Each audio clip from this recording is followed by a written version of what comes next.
नसीब की रोटी। एक शहर में एक रेस्टोरेंट था जिसमें दोपहर और शाम के वक्त काफी भीड़ हुआ करता था। रोजाना दोपहर के समय आसपास के ऑफिस में काम करने वाले लोग वहां खाना खाने आया करते थे। कुछ समय बीता ही था कि पास में ही काम करने वाले एक आदमी ने गौर किया कि एक आदमी रोज रेस्टोरेंट में खाना खाता है लेकिन पैसे नहीं देता है और चुपचाप वहां से निकल जाता है।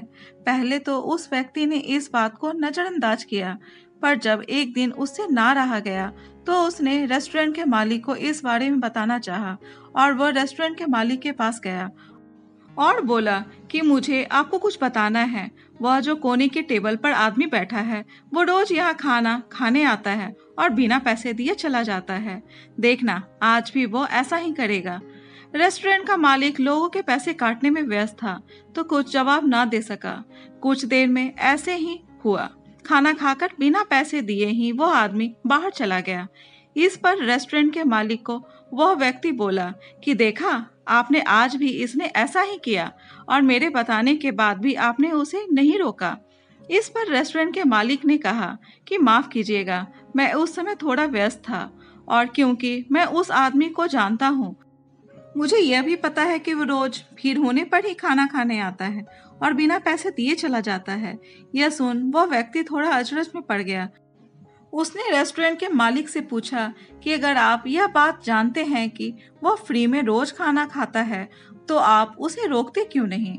इस पर रेस्टोरेंट मालिक ने जवाब दिया कि आप पहले व्यक्ति नहीं हैं जिसने मुझे इस आदमी के बारे में बताया है। आपसे पहले भी कई लोग मुझे इस आदमी के बारे में बता चुके हैं।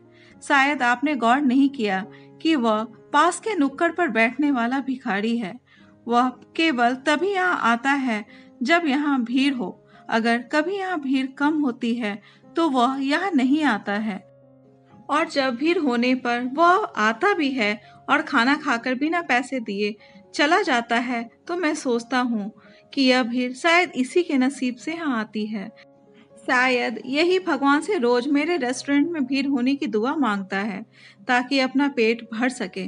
इस कहानी से हमें यह सीख मिलती है कि जरूरी नहीं कि हमारे पास पद, प्रतिष्ठा, मान सम्मान और धन केवल हमारे कर्मों या नसीब की वजह से ही हो सकता है कि किसी और का नसीब या दुआ हमारे काम आ रही हो। इसलिए किसी को छोटा बड़ा ना समझें, सबका सम्मान करें और अपनी दयालुता कभी ना छोड़ें। दोस्तों, ये कहानी कैसी लगी कमेंट बॉक्स में अपने विचार जरूर बताएं और अगर कहानी अच्छी लगी हो तो कहानी को लाइक, शेयर और चैनल को सब्सक्राइब जरूर करें। कहानी सुनने के लिए बहुत बहुत धन्यवाद।